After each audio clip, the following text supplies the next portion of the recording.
Muy buenas tardes a todas y a todos, esto es Tardes de Ciencia. Les damos la más cordial bienvenida. Agradecemos a las asistentes y a los asistentes que apaguen por favor sus micrófonos y cámaras, tienen que estar en rojo. En caso de haber preguntas, tendremos dos modalidades. La primera es levantando la mano y bueno, posteriormente les pasaríamos el micrófono para que hagan la pregunta al ponente. Y la otra modalidad que es hacer una pregunta a través del chat, en donde nosotros les preguntaríamos si quieren participar o en su defecto, si no tienen micrófono, nosotros haríamos la pregunta al ponente. Vamos a darle la voz a nuestro director general de investigaciones, el doctor Ángel Trigos Landa, quien hará la presentación del el doctor del día de hoy. Adelante, doctor Trigos. Hola, ¿qué tal? Muy buenas tardes. Continuando con nuestras actividades de divulgación científica a través de Tardes de Ciencia, como una alternativa a estos encierros voluntarios que estamos teniendo provocados por el famoso coronavirus o COVID-19, el cual, pues, de alguna manera nos está haciendo cambiar nuestro estilo de vida, por lo menos temporalmente, y de alguna manera la Dirección General de Investigaciones en colaboración, en conjunto con la Academia Mexicana de las Ciencias, pues está desarrollando este tipo de eventos virtuales denominados Tardes de Ciencia, con el afán de dar a conocer la investigación que se realiza en nuestros institutos y centros de investigación, así como en el resto de la Universidad Veracruzana, con mucho orgullo. El día de hoy tenemos manteles largos, ya que tenemos al doctor Rubén Morante López, un especialista en antropología, el cual nos va a hablar del Observatorio de Xochicalco, primer telescopio solar de la humanidad. Esto es algo muy interesante porque la verdad la mayoría de los mexicanos no sabemos de estos hallazgos y qué bueno que especialistas como el doctor Morante nos ayuden pues a tratar de entender nuestra historia científica del país. Como dice su título, se construyó en México el primer telescopio solar de la humanidad. Esta invención, considerada como toda la paternidad del italiano Galileo Galilei, el telescopio solar fue un importante instrumento que en la primera mitad del siglo XVII ayudó a cambiar la concepción del mundo. Sin embargo, todo el mundo piensa que fue Galileo Galilei. No obstante, el doctor Morante tiene una teoría, tiene evidencias científicas de que probablemente este instrumento se realizó en Xochicalco en la época clásico, entre 650 y 950 después de Cristo, por lo que estamos ansiosos de que nos platique qué evidencias tiene para de alguna manera llegar a esta conclusión, que pues de alguna forma nos está ayudando a aumentar nuestra autoestima científica en relación a que los grandes inventos también se han desarrollado en países como México. Doctor Rubén es maestro en historia y etnohistoria y doctor en antropología, en las cuales tuvo dos menciones honoríficas en sus estudios. Ha tenido diversos reconocimientos en Argentina, en México, tiene una amplia trayectoria, es decano de la Universidad Veracruzana, es catedrático de los programas de Historia, Geografía, Contaduría, Administración y Antropología, es miembro del Sistema Nacional de Creadores nivel 2, y es creador del primer centro de cómputo de la Universidad Veracruzana en la región de Orizaba en aquel entonces, y ha dirigido proyectos de investigación como la cultura mural de las Siguirillas, desarrolló una gran actividad en el Museo de Antropología, tiene más de 200 publicaciones en diversos idiomas, como les comentaba, es SNI2. Sus líneas de investigación es la museografía, la historia del arte y la historia de las ciencias. Actualmente trabaja en los observatorios astronómicos subterráneos y en conocimientos geográficos en Mesoamérica. Pues doctor, muchas gracias, es la verdad muy grato tener la oportunidad de escucharlo y pues los dejamos con su gente, con su auditorio y le damos la bienvenida. Muchas gracias, doctor. No sé, voy a empezar. Entonces, que el título ya lo conocemos, es una hipótesis que nos planteamos desde el principio, en la cual la hemos planteado acerca de si los Tlamatinime, los sabios prehispánicos, inventaron hacia el siglo VIII después de Cristo un telescopio para observar y medir los movimientos aparentes del Sol. Dividimos esta propuesta en dos apartados. En la primera parte vamos a hablar de la historia y los componentes de tres instrumentos ópticos: el gnomo, la cámara oscura y el telescopio. En la segunda parte ya vamos a entrar propiamente a la astronomía en Mesoamérica y hablaremos de los observatorios subterráneos, en particular del de Xochicalco. Tras ello, presentaremos una conclusión acorde con el objetivo planteado en nuestra pesquisa inicial. La construcción de un telescopio solar sería sin duda una hazaña del intelecto del México prehispánico, producto del pensamiento científico que muchos niegan a Mesoamérica. Si nos niegan en la época del virreinato ese pensamiento científico y nos lo niegan actualmente, con mucha más razón se le han negado a los habitantes de la antigua Mesoamérica, y eso a mí me parece una injusticia, sobre todo a raíz de estos instrumentos. Les voy a ir señalando con el cursor, de estos instrumentos como este que está en Montalbán, que es un observatorio subterráneo muy similar al de Xochicalco, donde vemos la entrada. Esta foto la tomé yo en una de mis investigaciones. Vemos la entrada solar perfectamente paralela a las paredes del recinto en un día de paso cenital. O sea, esto nos está indicando que en ese momento el sol no forma sombras y que además nuestro astro, está mandando la luz exactamente perpendicular a la superficie terrestre. Se trataría, por tanto, de un instrumento similar en su estructura y funciones al gran invento del siglo XVII, o sea, pero que se dio casi 1000 años después del de Xochicalco. Atribuido a Galileo, el telescopio solar. Aquí tienen el telescopio de Galileo, el telescopio que él hizo, un telescopio muy original, un telescopio además muy bonito, ¿verdad? Pero pues es el que se atribuye a Galileo el primer telescopio de la humanidad. La primera parte, entonces, vamos a tratar del gnomon, la cámara oscura y el telescopio. Los instrumentos para la observación astronómica en general se remontan a miles de años atrás. De los primeros que usó el hombre no hay evidencia, pero seguramente consistieron en piedras, árboles y elementos del paisaje como los cerros, que servían como referencias y a puntos donde se ubicaba un cuerpo celeste en determinada fecha y hora. Veamos un ejemplo. Este perfil del horizonte lo hice en Teotihuacán durante mis trabajos de doctorado, por ahí por mediados de los años 90, ¿verdad? Y fue hecho mediante observaciones a simple vista durante todo un año. Nosotros tenemos que la Tierra, en su movimiento de traslación alrededor del Sol, va recorriendo diversos puntos relevantes. Podríamos iniciar este recorrido de la Tierra en el solsticio de invierno, el 21 de diciembre, ¿verdad? Cuando el Sol en el horizonte de Xochicalco se ubica hacia el sur, o sea, en este punto que les estoy marcando aquí. Conforme la Tierra se va trasladando alrededor del Sol, tenemos que llega finalmente al equinoccio de primavera. El equinoccio de primavera, nosotros vamos a ver entonces que el Sol sale día tras día sobre el horizonte de Teotihuacán hasta ubicarse en este punto central a 90 grados, ¿verdad? A 90 grados de azimut, donde coincide con el punto de la Tierra en el equinoccio.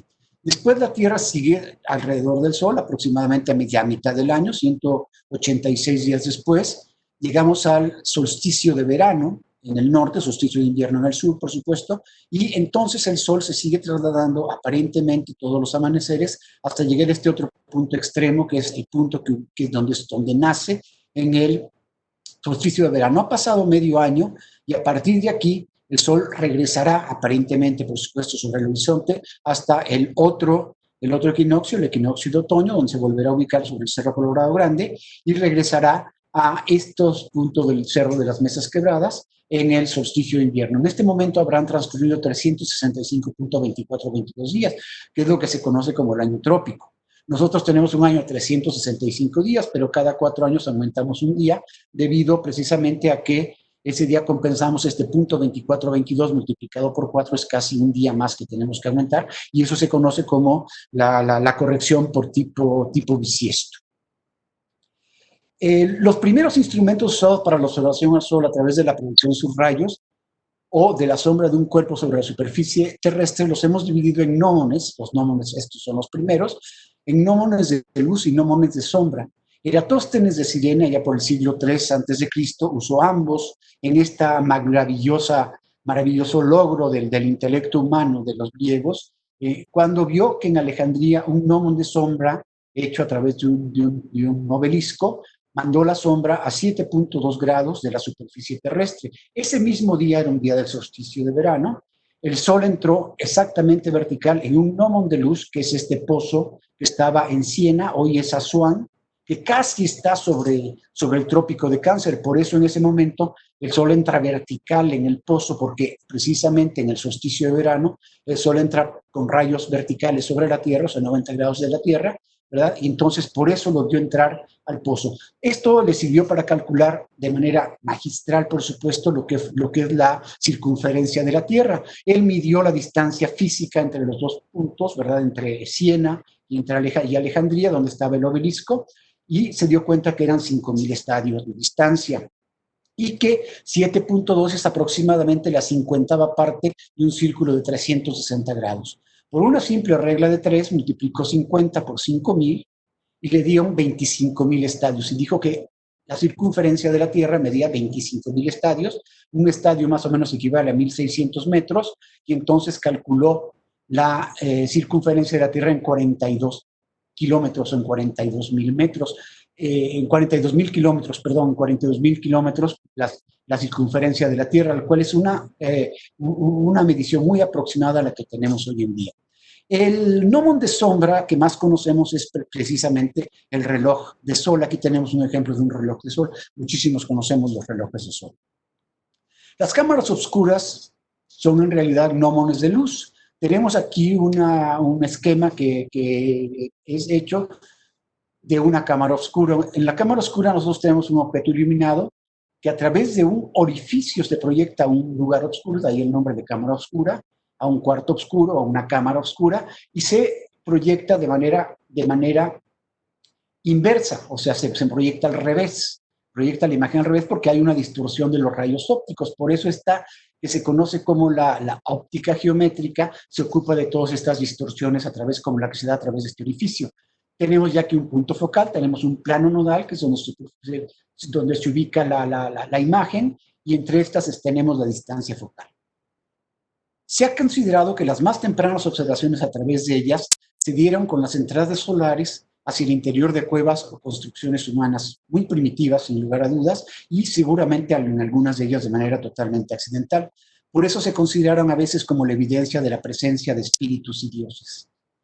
En la primera evidencia que tenemos de una cámara oscura ya reportada, se reportó en el siglo IV a.C. por un chino llamado Motsu, o Mozi, ¿sí? Y esta cámara oscura, él habla dentro de esa cámara oscura donde él obtiene una imagen que le llama, esa imagen invertida, le llama el punto de recogida o la casa del tesoro. O sea, son los nombres un poquito metafóricos que utilizaban estos pueblos antiguos. En el mismo siglo, un escritor griego atribuido a Aristóteles describe también el funcionamiento de una cámara oscura. En el siglo X, ya nos vamos hasta el siglo X, la proyección de una pagoda a través de una cámara oscura fue lograda por Yu Chaolun, otro chino, quien lo usó en el estudio de óptica. Un estudio de óptica, escribió un tratado de óptica en el siglo X, que es muy importante. Pero otro astrónomo, o sea, los chinos y los árabes, obviamente en ese momento eran los astrónomos más importantes de la Tierra, por supuesto del mundo occidental, no se tomaba en cuenta el mundo mesoamericano ni el mundo de la América, pero en ese mundo sí eran los más importantes, los árabes y los chinos. Y aquí había un astrónomo árabe llamado Ali ibn al-Hassan, y se conoce como Al-Hassen o Al-Hassan, algunos dicen, lo nombran nada más como Al-Hassen. Él escribió un libro de óptica, al igual que Yu Shaolun, ¿sí? Un libro de óptica que documenta sus experimentos relacionados con estos fenómenos. Aquí tenemos esta imagen en la cual se ve el experimento que hizo Ali al-Hassan de la proyección de un paisaje citadino, ¿verdad? A través de un orificio, y su proyección inversa hacia una manta de color blanco.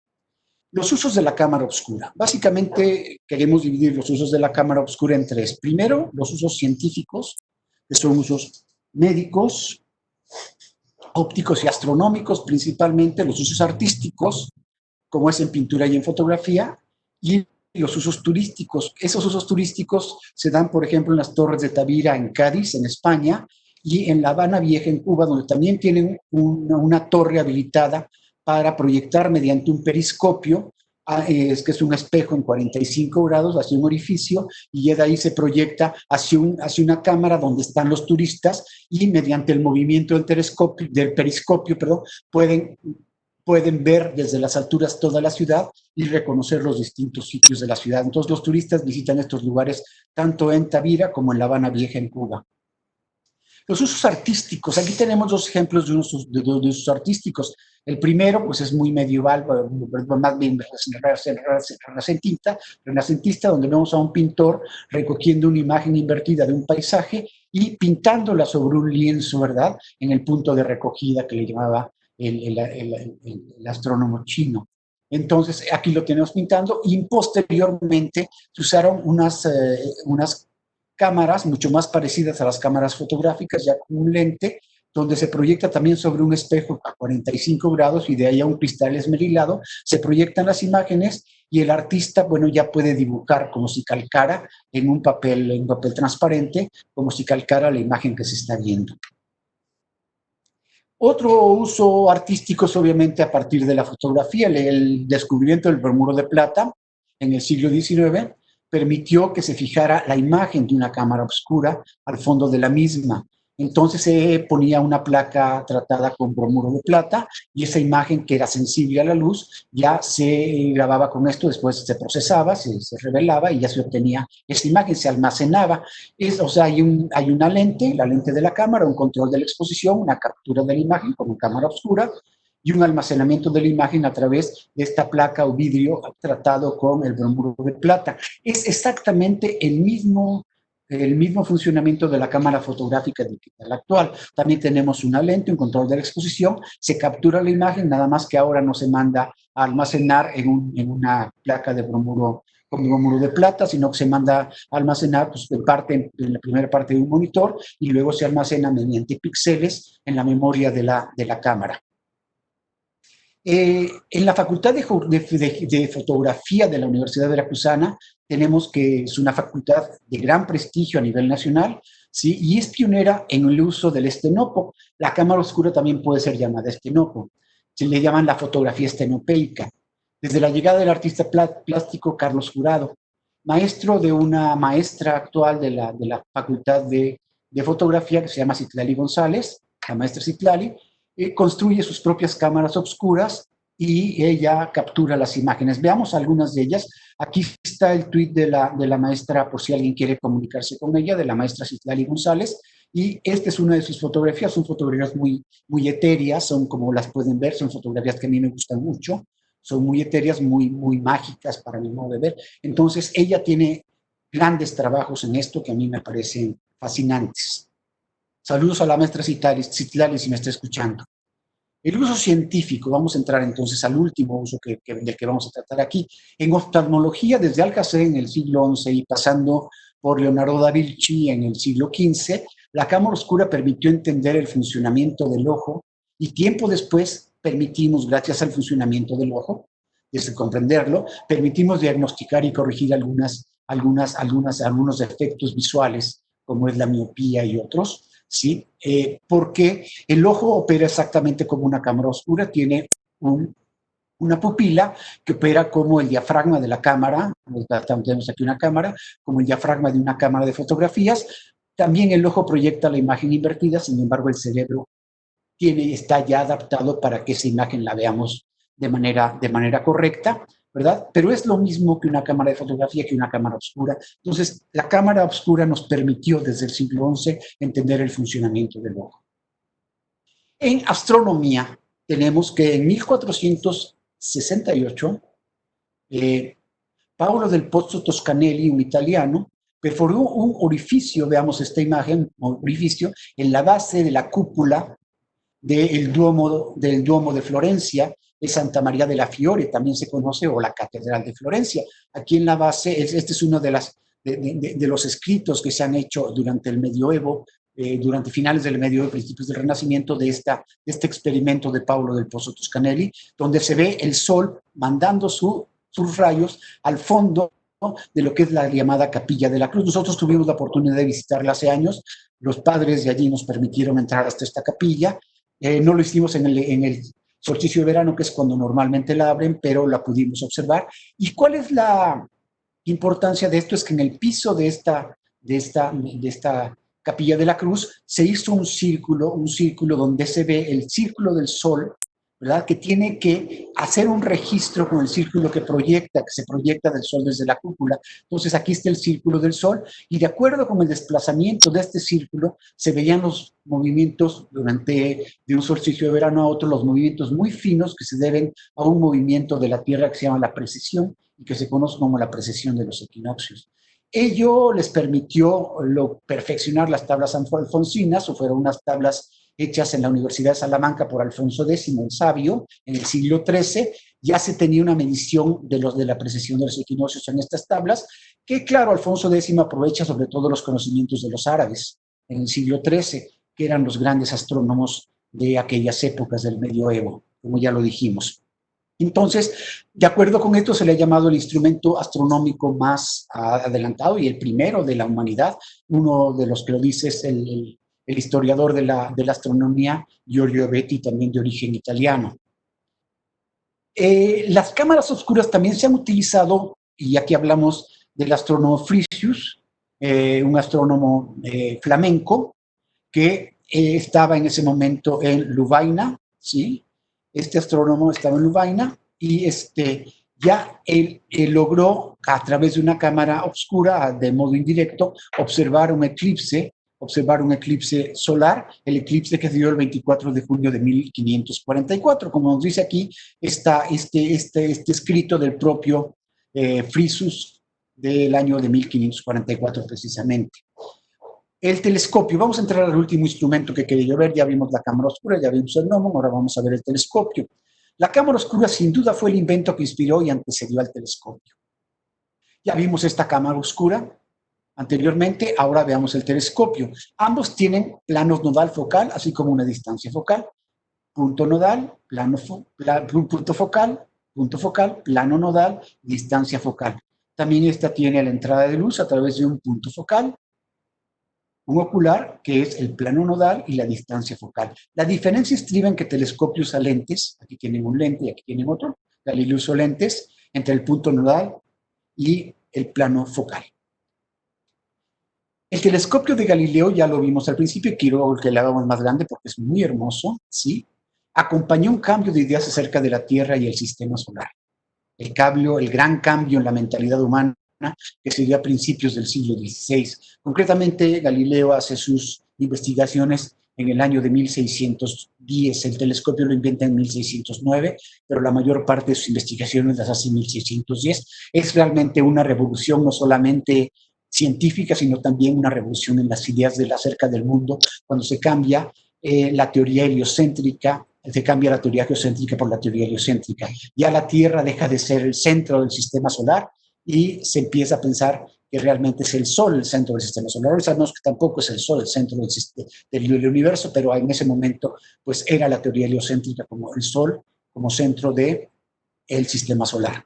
Galileo sigue ese mismo año con sus estudios y proyecta al Sol como si fuera, a través de su telescopio, como si fuera una cámara oscura, a un papel blanco que coloca dentro de una habitación. Entonces, esta proyección se hizo a través del telescopio y le dio esto. Es lo que nosotros podemos hacer hoy día con cualquier telescopio, un telescopio sencillo como el que aquí presentamos. Se le coloca una pequeña tapa para que nos meta oscuridad y a través del telescopio entra el Sol y a través de él podemos observar, como es el caso de este eclipse, podemos observar los eclipses. Nosotros sabemos que observar directamente un eclipse con los ojos, o sea, una observación directa, nos daña los ojos. Entonces, en este caso, las cámaras oscuras y los telescopios usados dentro de una cámara oscura o a manera de oculares de una cámara oscura nos sirven para no dañarnos los ojos durante los eclipses, así los podemos ver con toda seguridad para nuestra salud. Bien, en el siglo XVIII incluso se fijó una lente, un árbol, para tener un largo tiro para proyectar el Sol desde muy alto, ¿sí? Una lente de un árbol, y se pudo observar al Sol, y a partir de entonces los telescopios solares se construyeron al interior de torres o bajo tierra con un diámetro de apertura pequeño, fijos, y en ellos solo se mueve el helióstato.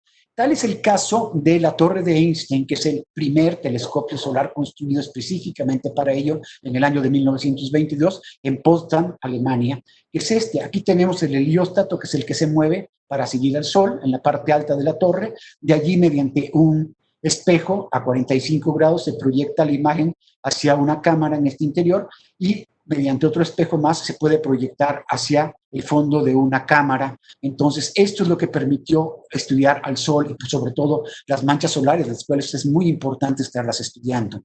Tenemos entonces 3 características de los telescopios solares. Quisiera que las recordáramos, porque al final de este ensayo que les estoy presentando, vamos a recordarlas. Primero, la larga distancia focal. Segundo, que son de pequeño diámetro del objetivo y que tienen una construcción fija al interior de un edificio. En los observatorios de Hawái y Tenerife actualmente tenemos telescopios solares hechos casi siempre con un ocular fabricado en Suecia de gran calidad. La segunda parte, entremos a la segunda parte, que es la observación astronómica en Mesoamérica. En Mesoamérica se practicaron 2 tipos de observación de cuerpos celestes directos. Uno es directo y el otro es indirecto. La observación directa tomo como referencia puntos del horizonte y ya no voy a detenerme en ella porque ya vimos este horizonte con el Sol, que sí lo podemos ver a simple vista porque es al amanecer, ¿sí? Pero en el caso de la observación hacia el cenit, hacia la parte alta, hacia los puntos altos de la bóveda terrestre, pues no lo podemos ver porque su fuerza, su luminosidad nos dañaría la vista. Entonces se utiliza la observación indirecta y para ella se recurría a los nómones que ya vimos, de sombra y de luz, mediante proyecciones, los nómones de sombra hacia estelas o muros y los de luz hacia cámaras oscuras. Tenemos 35 años de investigación acerca de los observatorios subterráneos. Conocemos ya más de 20 en este momento. Pero el observatorio de Xochicalco, construido entre 650 y 950 después de Cristo, es el mejor ejemplo de ellos, tanto por su estado de conservación como por su precisión como instrumento astronómico. Un observatorio subterráneo, lo definimos así desde hace mucho tiempo, es un gnomon de luz, un instrumento construido al interior de un edificio o en una cueva, donde, a través de un orificio en su bóveda, penetran los rayos solares determinando posiciones solares específicas en días clave para el calendario. Así lo definimos. Para entender lo que es un observatorio cenital o un observatorio solar o una cámara oscura como las que existieron en Mesoamérica, necesitamos entender el concepto de astronomía tropical. Celia Nuttall, una investigadora norteamericana, lo formuló hace cerca de 100 años y dijo que en los trópicos se tienen posiciones en la bóveda celeste como la relevante llegada del Sol al cenit, cuando los cuerpos no producen sombra. Ya lo hemos visto en el observatorio, al principio en el observatorio subterráneo de Monte Albán. Aquí tenemos al Sol, por ejemplo, que esto es la astronomía tropical, la que se lleva a cabo entre los trópicos, entre el trópico de Cáncer en el norte y el trópico de Capricornio en el sur. Esto es en el solsticio de invierno, el Sol manda sus rayos verticales sobre el trópico de Cáncer y en el solsticio de invierno, está mal, aquí está en el solsticio de verano, ¿sí? En el solsticio de verano el Sol manda sus rayos verticales al trópico de Cáncer y en el solsticio de verano y en el solsticio de invierno los manda al trópico de Capricornio. Solsticio de invierno al trópico de Capricornio, solsticio de verano al trópico de Cáncer. El esquema lo bajé de internet y tiene un error, lo voy a tener que cambiar. Bien, el día de paso cenital cambia según la latitud.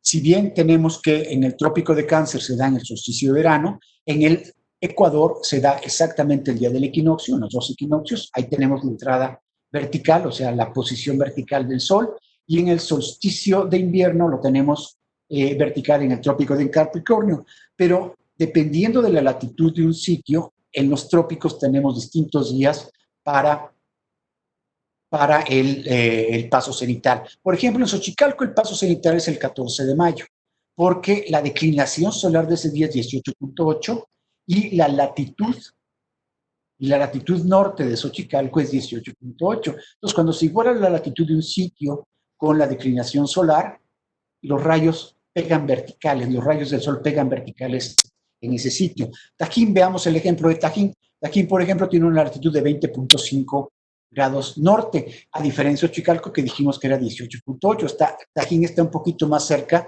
del trópico de Cáncer que tiene 23.44 grados norte, entonces está un poquito más cerca. Entonces el paso cenital se va a dar más cerca del trópico de Cáncer, más cerca del solsticio de verano, o sea, más cerca del 21 de marzo, o sea, el 22 de mayo. En Xochicalco, que está más lejos en latitud con relación al trópico de Cáncer, se dio el 14 de mayo y aquí se da 8 días después. Entonces, estos son ejemplos acerca de cómo cambia el día de paso cenital de acuerdo con la latitud de un sitio. Los observatorios subterráneos se usaron en Mesoamérica para registrar posiciones solares con fines cronológicos, ya que señalan el paso del Sol por la bóveda celeste no solamente en el cenit, sino en puntos alrededor del meridiano de un sitio. O sea, es el paso por el meridiano el momento más importante, más o menos nuestro mediodía. Ello no descarta su uso con fines religiosos, ideológicos, políticos e incluso científicos. Nosotros vamos a centrarnos en los usos científicos. Nosotros los vamos a dejar de lado, aunque también hemos escrito acerca de ellos. Vemos nuevamente el observatorio de Monte Albán, del edificio P de Monte Albán, con la entrada perfectamente vertical de los rayos solares en esta foto que tomamos un día de paso cenital, que allí en Monte Albán, a diferencia de los otros dos sitios, se dan un 5 de mayo, o sea, se dan antes que en Xochicalco y antes que en Tajín, porque la latitud es menor que la de Xochicalco, la latitud de Monte Albán.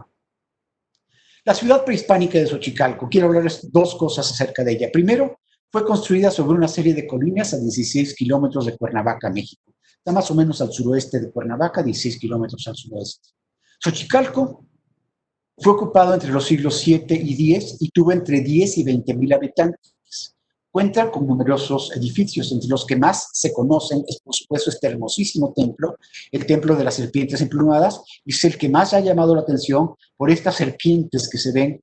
En este caso se ven dos, en esta que es su cara oeste, se ven dos serpientes emplumadas, se ven algunos caracoles, según una fecha que es 9 ojo de reptil. Entonces se ven algunos sacerdotes sentados en las otras caras, aquí no, aquí únicamente se ve la fecha 9 ojo de reptil. Entonces, este labrado tan perfecto y tan hermoso del edificio de las serpientes emplumadas del templo de Xochicalco, yo escribí un artículo del templo de las serpientes emplumadas hace muchos años en La Palabra y el Hombre de la Universidad Veracruzana, creo que fue en 1995, más o menos. Bueno, el otro punto por el que ha llamado siempre la atención, estamos hablando desde el siglo XVIII, Xochicalco es por un observatorio subterráneo al que se le ha llamado la Cueva del Sol. En este punto asiste la Acrópolis de Xochicalco, el punto más alto. Xochicalco se le llama el Cerro de los Tres Lóbulos porque tiene esta especie de tres lóbulos. La parte más alta está la Acrópolis. El Templo de las Serpientes Emplumadas se encuentra enfrente de la Acrópolis, en la parte más alta también. Y el observatorio se encuentra al norte, en la loma norte del sitio Xochicalco. ¿Sí? Entonces, tenemos el plano de Xochicalco. El observatorio en sí, nosotros hicimos este esquema de lo que es el observatorio. El observatorio tiene un tiro o una chimenea que aproximadamente tiene del piso de la cueva, el piso de la cueva es realmente una mina, pero se le conoce como cueva, del piso de la mina hasta el portal, o sea, el piso estucado de la superficie donde están los edificios de Xochicalco, tiene aproximadamente 9 metros. Antes de llegar a ese piso, el tiro o la chimenea se abre y en lo que le llamamos un brocal, y ahora sabemos que ese brocal es un portadiscos, de los que le llamamos los discos astronómicos. Tiene dos piedras, este tiro o esta chimenea, que está hecha con polígonos desfasados, hexágonos desfasados, que al estar desfasados van a ir haciendo la forma de un tubo. No es un tubo, pero sí van haciendo la forma de un tubo. Y de ahí su parecido con el telescopio, un primer parecido. Al irse desfasando los polígonos van dando una imagen redonda de la proyección del Sol a través de él. Entonces, tenemos esta piedra clave que controla la primera entrada y esta otra piedra clave que controla la primera y última entrada del Sol a la cueva. Es importante que se controlen estas cuevas porque nos marcan precisos periodos cronológicos. Esta es una bóveda perfectamente hecha con piedra, que ha resistido mucho, y el paso cenital, por supuesto, lo estamos presentando a 90 grados del piso de la cueva. Dijimos que era el 14 de mayo. Nosotros, cuando estuvimos trabajando allí entre 1986 y 1993, notamos que Este hexágono, el primer hexágono de piedra del tiro en la superficie, o sea, cerca de la superficie, el que sigue del brocal, tenía un orificio. Ese orificio fue muy importante porque le llamamos el orificio guía. ¿Por qué fue importante? Porque no solamente por allí se colaban los primeros rayos solares, sino porque gracias a ello nos marca periodos muy precisos, sino porque esas primeras entradas cambian de un año a otro, pero dependiendo de qué. En 1989, 1990 y 1992 se dieron el 29 de abril. Pero en 1928, el 28 de abril, pero en 1992 se retrasó un día, el 29 de abril. Así tuvimos 3 años de 365 días y uno de 366. En total, de los 4 años son 1.461 días. Si los dividimos entre 4, nos da 365.25 días. O sea, que esta primera entrada solar al Observatorio de Xochicalco nos está marcando automáticamente la corrección que yo tengo que hacer cada 4 años por ese cuarto de año que el año vago, el año que nosotros usamos de 365 días, es rebasado por el año real de 365.2422, pero aquí es 365.25, o sea, está muy cerca de 765.2422, está muy cerca. Entonces ellos probablemente tenían un año trópico muy preciso gracias a este observatorio. Además, estos días del observatorio hacen referencia a los calendarios prehispánicos, al Tonalpohualli, que es el calendario sagrado de 260 días, al Xiuhpohualli de 365 días y al Xiuhnopilli de 52 años. Entonces tenemos que del 29 de abril al 21 de junio tenemos 52 días, más el 21 de junio, que es un día, más los 52 días al 13 de agosto, que es cuando tenemos la última entrada, tenemos 105 días. Esos 105 días son el complemento de 260 para lograr los 365 del año. O sea, tenemos los 365, los 260 y los 52.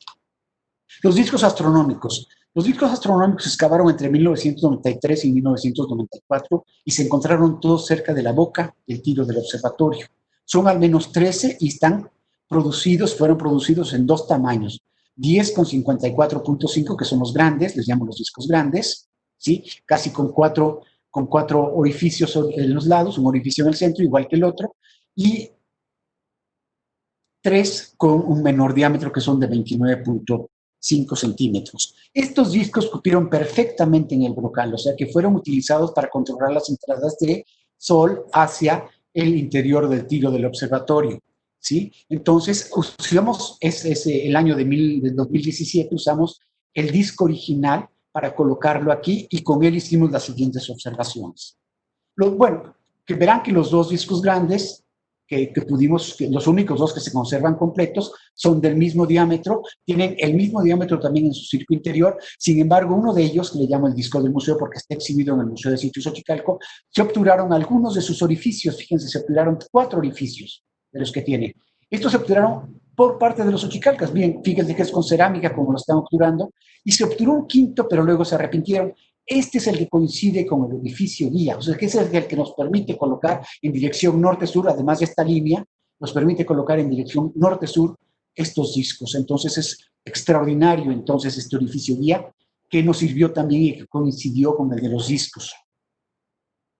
¿Qué fue lo que vimos? Vimos que el disco pequeño lo pudimos reconstruir, y aquí lo pusimos con 3 de sus orificios, probablemente tuvo un cuarto orificio aquí, lo colocamos en el mismo brocal sobre el disco grande y todos sus orificios coinciden con el orificio central, o sea que todos meten luz a la cámara. Se utilizó el disco pequeño para tener aún mayor precisión en la entrada de rayos solares al interior del observatorio.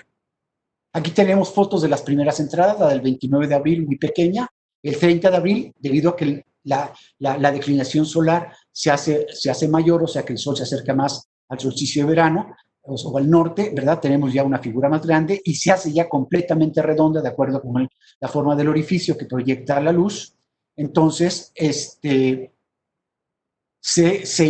tiene ya la imagen redonda en el del orificio. Hicimos también en el tránsito cenital una proyección, primero sin el disco pequeño, nos dio esta figura, y luego con el disco pequeño, donde ya nos dio una figura mucho más significativa, probablemente tuvo un cuarto orificio. Estos 3 orificios tenemos tenemos los testigos de ellos, tenía un cuarto orificio y debió de haber mandado esta imagen. Pusimos un celofán de color en el orificio del disco grande para podernos ubicar. Después de esto, en el solsticio de verano tuvimos estas imágenes, esta imagen en el solsticio de verano. Entonces ya tenemos imágenes distintas en la primera entrada, tenemos imágenes distintas entre los 3 días de la primera entrada, tenemos una imagen distinta en el día del paso cenital y tenemos una imagen distinta en el solsticio de verano. Esta imagen es muy importante y es parte de una conferencia que iba yo a dar en La Plata, en Argentina. Es muy largo decirlo aquí, no tenemos tiempo, entonces lo vamos a dejar por ahora. Pero sí podemos decir algo muy importante. En una de las piedras que están a la entrada del observatorio se tiene esta especie de grafiti, este esgrafiado de un círculo que mide exactamente lo mismo que la proyección del círculo que proyecta en el primer día. Y aquí tenemos que es un medio círculo solar, un semicírculo. En mayo de 2017, el doctor Gonzalo Pereira nos ayudó a calibrar el instrumento y colocamos una cartulina de cartón, la subimos y vimos que a 48 centímetros del piso exactamente nos daba una imagen nítida.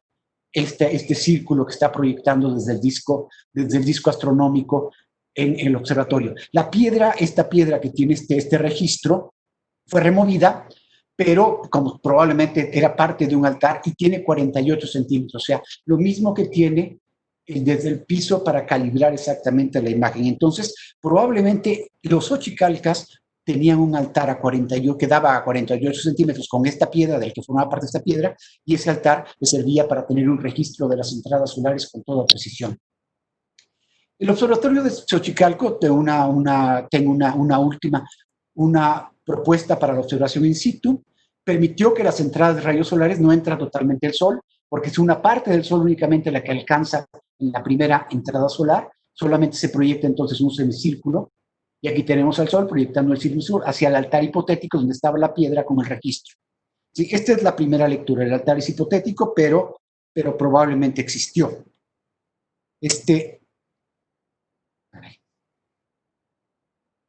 Pues no me está dando. Ahí está.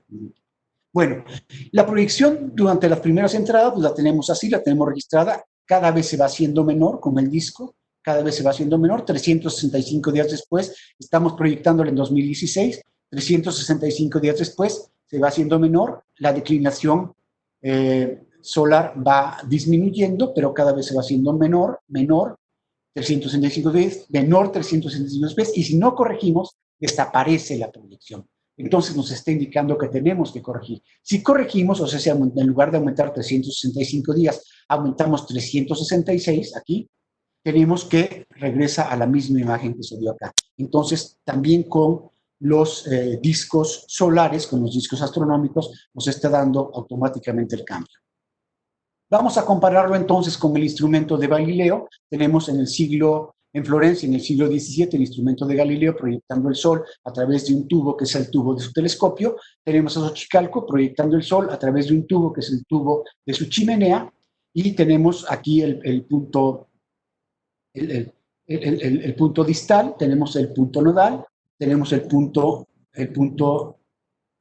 distal, el punto nodal, y entonces, el punto nodal y el punto distal, y tenemos el punto nodal y el punto distal, o sea, es el mismito principio que el telescopio de Galileo. Espero que se haya entendido y vamos a llegar a la conclusión, espero haber comprobado lo que quería decirles. Los telescopios son fijos, requieren de gran distancia focal y se construyen al interior de torres o de cuevas, con un diámetro de sus lentes pequeño. Lo mismo sucede en el observatorio de Xochicalco. Cumple con todo ello. En lugar del tubo metálico del telescopio, son polígonos de piedra desfasados. El punto focal fueron los orificios de los discos astronómicos y el plano distal probablemente estaba en una mesa o en un altar donde se registraban las imágenes proyectadas por el Sol, como esta especie de grafiti que está en una de las piedras de la cueva. En Xochicalco se comprueba que en Mesoamérica no todas las observaciones astronómicas se hacían a ojo desnudo, como se ha creído por parte de todos los astrónomos, historiadores de la astronomía, astrónomos culturales o arqueoastrónomos. No todas se hacían a ojo desnudo, como dijo Antonia Beni hace tiempo. Estas observaciones se hacían indirectas y se hacían a través de un instrumento. La ciencia básica parte de la observación, medición y registro de fenómenos naturales mediante métodos como como el de prueba y error. No tenemos duda, en Xochicalco se utilizó el método de prueba y error, como se demuestra en el disco del museo, donde se fueron obturando algunos de sus orificios para ver y para experimentar con las entradas solares, como se comprueba también en las piedras clave de la chimenea. Entonces, espero que con esto se haya comprobado que aquí probablemente tengamos el primer telescopio solar de la humanidad. Los agradecimientos es a la doctora María del Carmen Remes González por su apoyo durante la presente investigación, al arqueólogo Mauricio Valencia Escalante y a la maestra Silvia Garza Tarazona del Centro INA Morelos por sus valiosas aportaciones al presente estudio y a ustedes, por supuesto, por haberme escuchado. Gracias, quedo a sus órdenes para las preguntas. Muchísimas gracias, doctor Rubén. Tenemos aquí ya una mano alzada. Vamos a ver de quién es. No, todavía no. Si gustan lanzar las preguntas, adelante. Escuchamos. Bueno, primero saludarte, Rubén. Encantadora la plática. La única cosa que yo veo es que es correcta la imagen que tú decías, que estaba equivocada. Lo que pasa está aplicada al hemisferio sur. Así sí, que el dato es correcto. Sí, Bernardo, tienes razón. Yo creo que es una imagen hecha en el sur. Es una imagen para el hemisferio sur. Sí. Nada más eso. Sí, gracias. Sí, mi error fue no haberla adaptado para el hemisferio norte, que es para lo que estoy hablando. Estabas pensando en Sudamérica, ir a dar la plática a Sudamérica. Sí, de alguna manera sí. Gracias. Okay, dale. Gracias. Muchísimas gracias. ¿Alguien más que quisiera participar? Favor de levantar la mano o en su defecto pueden escribir la pregunta a través del chat.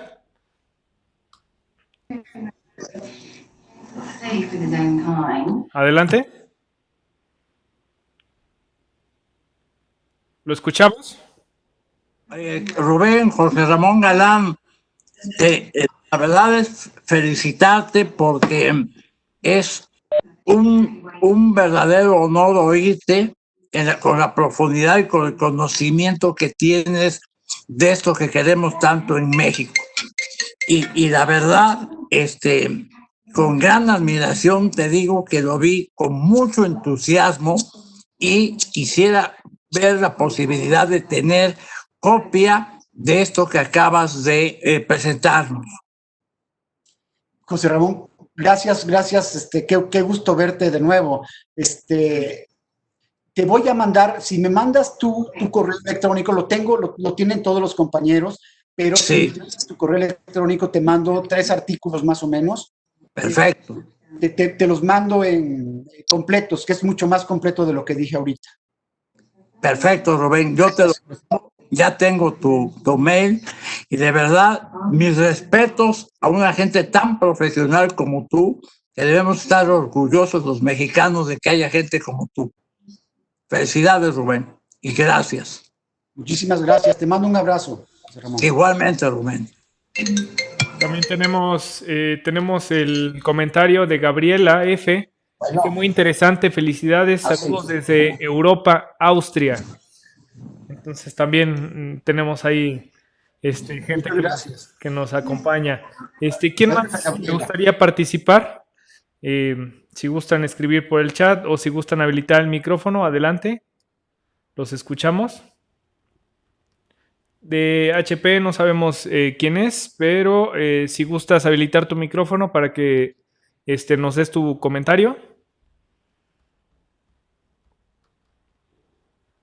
Escuchamos.